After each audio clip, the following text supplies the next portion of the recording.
everyone, I'm Norman Wahlberger and welcome to the Algebraic Calculus. We're nearing the end of Algebraic Calculus 1 and we are going to move into some applied topics that utilize the theory that we've already developed and demonstrate that it's actually a powerful theory so far, even though it's just the first course, and that engage with some interesting historical topics and show us the power of the calculus. But we are going to be thinking in an applied setting here, so we're quite happy to not be entirely on top of the theoretical developments. We'll leave some theoretical work for algebraic calculus 2 and beyond.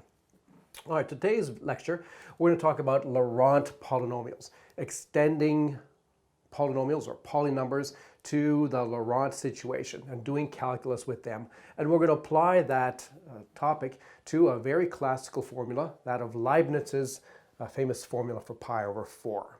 So we're returning to a historically very important topic, that of trying to understand the area of a circle.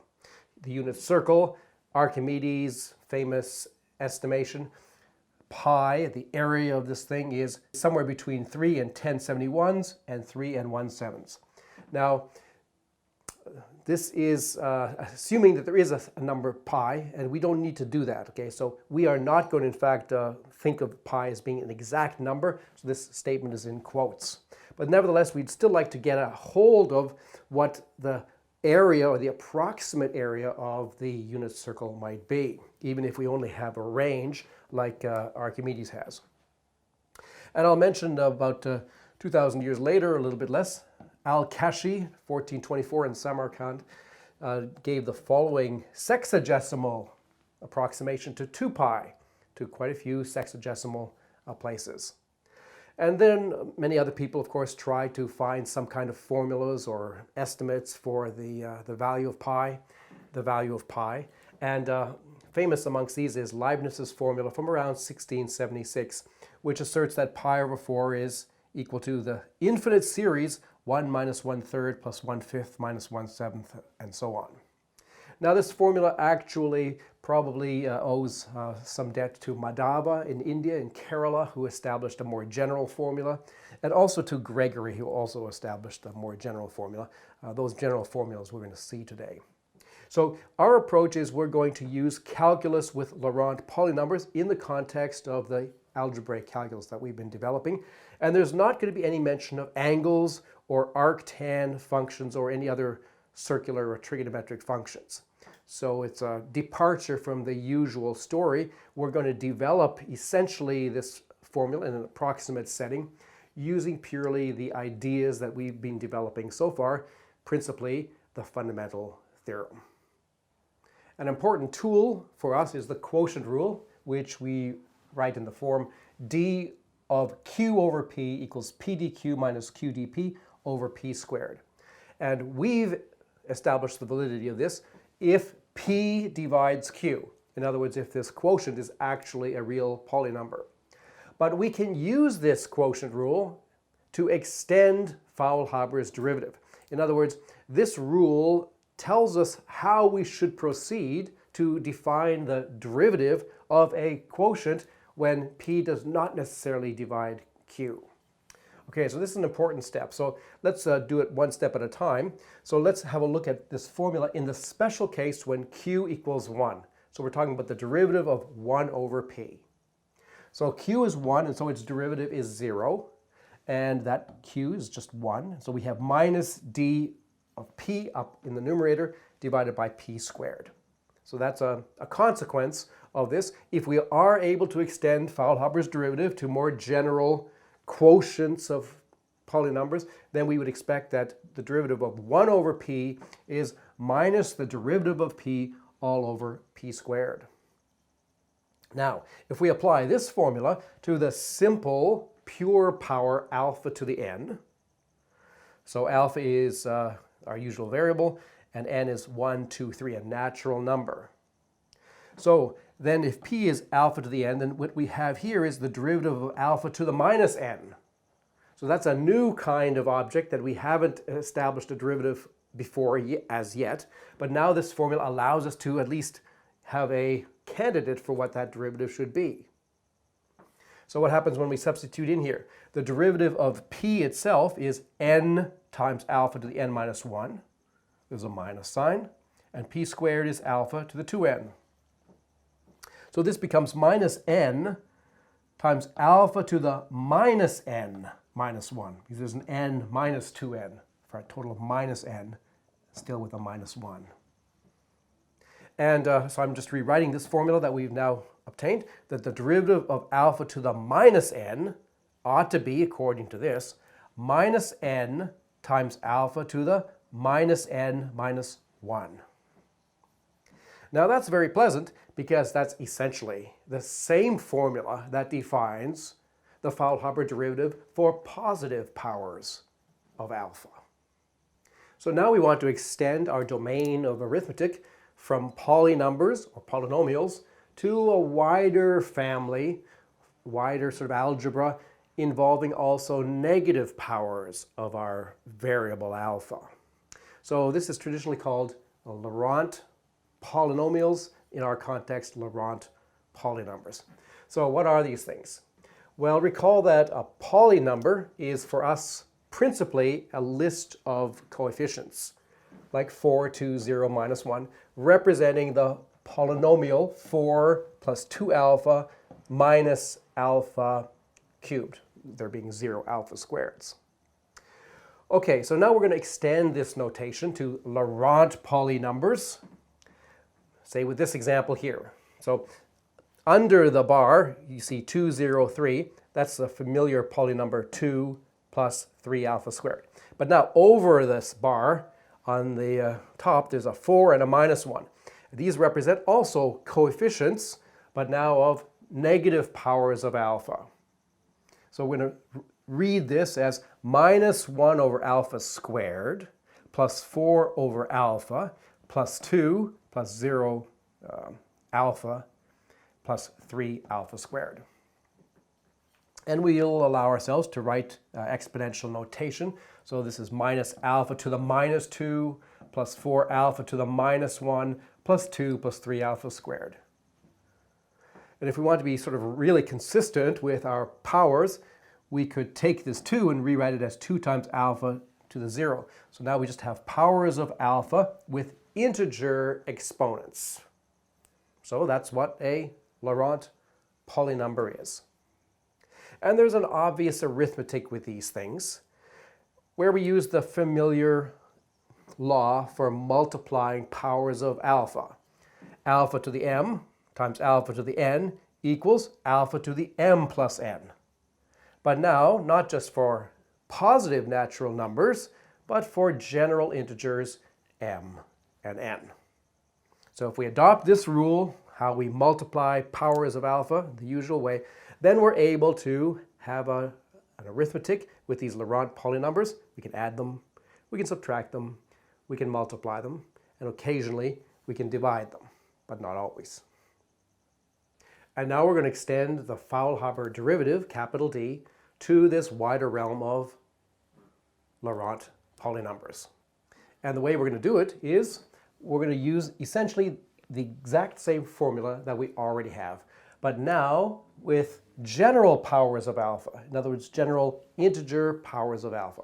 So for n, an integer, we define d of alpha to the n to be n times alpha to the n minus 1. So when n is positive, this agrees with our earlier definition. And when n is negative, it agrees with the formula that we've just obtained from the quotient rule.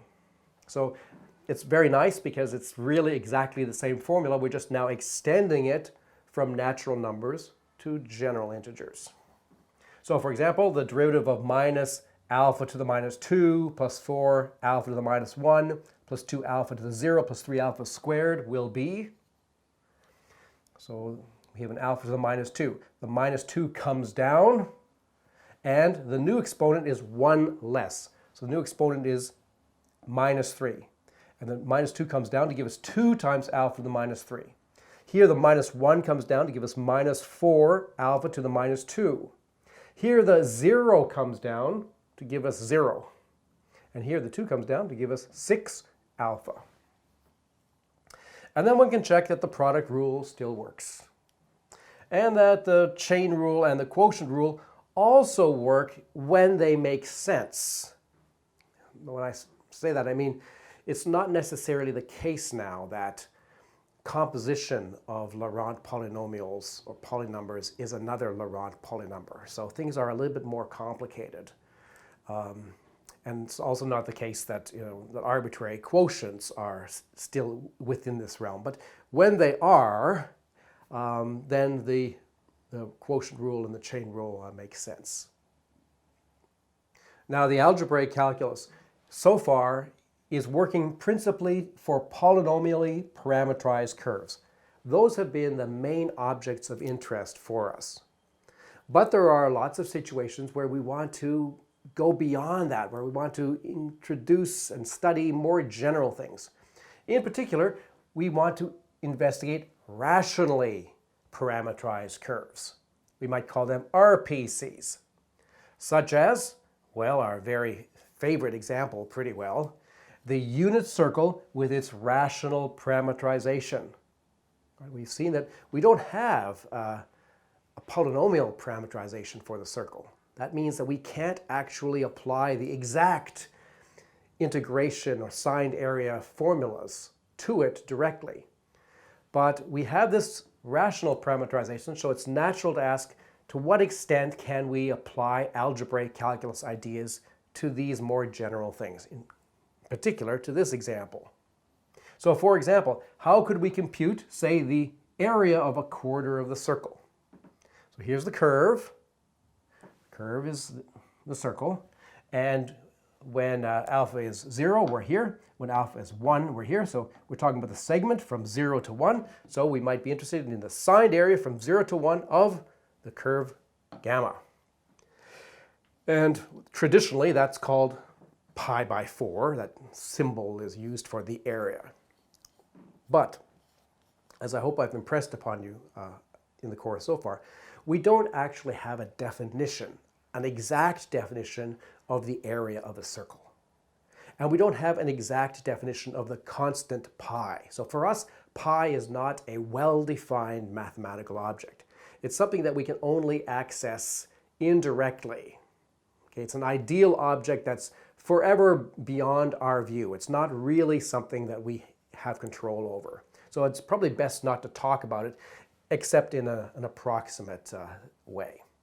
So nevertheless, from an applied point of view, from a point of view of an engineer, we still would like to get a notion of the approximate area of that thing. Maybe there's no exact area, fine, but we can still ask, what about an approximate area? The same kinds of questions that Archimedes asked, that many dozens of mathematicians in subsequent millennia have asked. How do we get at the area of a circle, even if it's not something that we can exactly get hold of? All right, well, let's be bold, and let's apply the fundamental theorem, even if officially it may not exactly apply. So, the fundamental theorem would tell us that the signed area from 0 to, say, u, we don't have to have it going from 0 to 1, so let's be a little bit more general just for a second, go from 0 to, say, some value u, of our curve gamma, is equal to 1/2 the Faulhaber integral from 0 to u of p dq minus q dp. Now, the difference is these p's and q's are now rational functions or quotients of polynumbers. But we have a quotient rule. So we have good candidates for what the derivatives of these things should be, and we can at least see what happens when we try to evaluate this thing. And it turns out what we get is very interesting and illuminating. So, first of all, what's the derivative of p? P is the first one, the 1 minus alpha squared over 1 plus alpha squared. So if we take the derivative of that using the quotient rule, what do we get? Well, it's the bottom times the derivative of the top minus the top times the derivative of the bottom, all over the bottom squared. Okay, so when you expand this out and collect terms and such, There'll be minus 2 alpha cubed, cancel with the plus 2 alpha cubed there, and we'll get altogether minus 4 alpha on the top. 1 plus alpha squared, squared on the bottom. How about the derivative of q? Well, q is 2 alpha over 1 plus alpha squared. So again, the quotient rule tells us it's 1 plus alpha squared, the bottom, times the derivative of the top, which is just 2, minus the top times the derivative of the bottom, which is 2 alpha. All over 1 plus alpha squared, squared. Okay, what happens here? Well, we get a 2. We have a 2 alpha squared, and here's a minus 4 alpha squared. Altogether, that's 2 times 1 minus alpha squared. So now we can plug these things into here. So the signed area from 0 to u of gamma will be 1/2 Faulhaber integral from 0 to u of. So we have to take p dq. So there's p, and there's dq. Okay, so this times this. Notice on the bottom there'll be a 1 plus alpha squared cubed. 2 of them from here and 1 of them from here. And up at the top we'll have, there's the p times dq. We'll have 1 minus alpha squared there, and there'll be another 1 minus alpha squared, so it's 1 minus alpha squared squared, and there'll also be a factor of 2. Okay, the second term will be minus q dp. There's dp, and that's the q right there. So we have to take minus this thing times this thing. So it'll be a plus 8 alpha squared over that same denominator. Now, the 2 here will cancel with that 2 and give us a 4 there. And then when you look at this numerator, it's 1 minus alpha squared squared plus 4 alpha squared. Well, that's a familiar thing. That's just 1 plus alpha squared squared, which conveniently cancels with 2 of the factors down here, and we're left with just the Faulhaber integral from 0 to u of simply 1 over 1 plus alpha squared. All right, so this is a lovely computation. And it reveals that somehow this particular rational polynumber has some intimate connection with the question of areas of a circle. If we want to find the signed area from 0 to u under this parametrization that we've got, then it's the same as just integrating this 1 over 1 plus alpha squared. Now this is a calculation. It's not exact because, in fact, we have not defined what this is. Okay? We have not defined the Faulhaber integral on rational functions yet. But nevertheless, it's suggestive that if we are able to make sense of that, then that should give us a hold on integrating on the circle. Okay, so what we need to do is we need to extend the Faulhaber integral to this more general arena where we're introducing Laurent polynomials. We have quotients also. Okay, and so we're going to do that. The Faulhaber integral S now extended to Laurent polynumbers. And here's the formula. And pleasantly, it's the same formula that we already have for regular polynumbers, just as the formula for the derivative was the same formula that we already had. But crucially, there is a little bit of a difference, a small but subtle distinction between this situation and the derivative situation. For n, an integer, but at n not equal to minus 1, okay, for n not equal to minus 1, we define the Faulhaber integral S of alpha to the n to be alpha to the n plus 1 divided by n plus 1. So it's the same formula. But now valid for arbitrary integers n, as long as n does not equal minus 1. And you can see why we need to exclude that, because when n is minus 1, there would be a 0 there in the denominator. So this exception, the exception at minus 1, casts a very long shadow in the calculus. Okay? And as we proceed, it will become much more clearer and clearer. You know, this is somehow an important aspect of this whole story. But at this stage, you could think of it the following way. when we're taking derivatives, we're going down, okay? And that exponent is coming down as a coefficient. And when we differentiate alpha to the 0 comes down and we get 0. Really, we should get alpha to the -1 times something, but the something is 0. So we don't actually get a non-zero power of alpha to the -1. And you can think about that as another reason why you can't go backwards, because if you wanted to go backwards, you're really starting off with 0 in that spot. Okay, so that's somehow connected with that. Okay, so as an illustration, suppose we want to integrate alpha to the -3, minus 2 alpha to the -2, plus 3 alpha to the 0, plus 4 alpha. So what happens? Well, the exponents increase by 1, so the -3 becomes a -2, and then we have to divide by that new exponent. So we divide by -2, giving us minus alpha to the -2 over 2. Here, the -2 becomes a -1, and we have to divide by the -1, giving us plus 2 times alpha to the -1. Here there's a alpha to the 0, just like 3. So the 0 becomes a 1, we get 3 alpha, and we have to divide by 1, which doesn't have any effect. And here the alpha becomes alpha squared, and we have to divide by the 2, so we get plus 2 alpha squared. Here's another example. Now we're integrating minus alpha to the -2, plus 4 alpha to the -1, plus 2 alpha to the 0, plus 3 alpha squared. And the Faulhaber integral is, well, it's not defined. It's not defined because of this term here. There's an alpha to the -1. It's a perfectly legitimate Laurent polynumber, but it does not have an integral. Okay, it does not have an integral. The s is not defined on that, and so the s is not defined on that combination. And while we're talking about that, let's just also observe that we have not defined, up till now, s of 1 over 1 plus alpha squared. This falls outside the domain that we've been talking about because this is not a Laurent polynumber.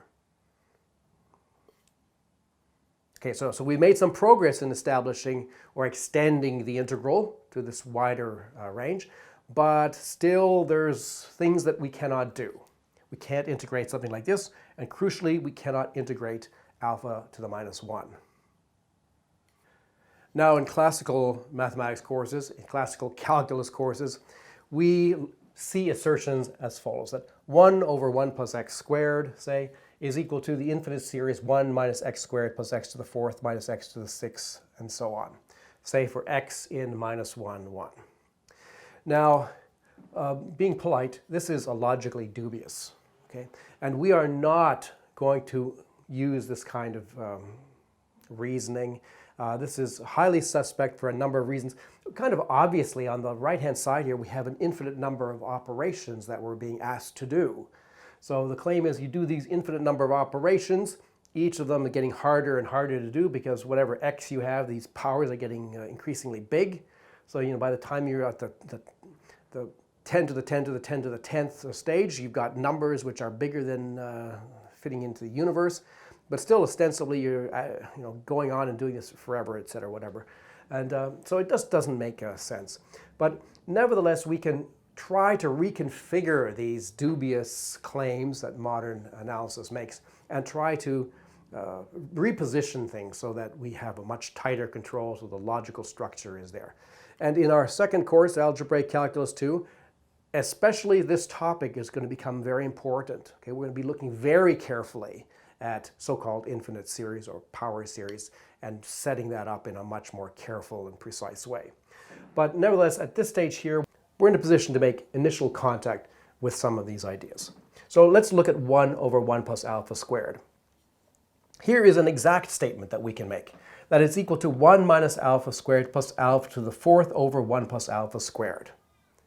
So we have a few terms that are like this, and then there is something else, which is the difference between these two things.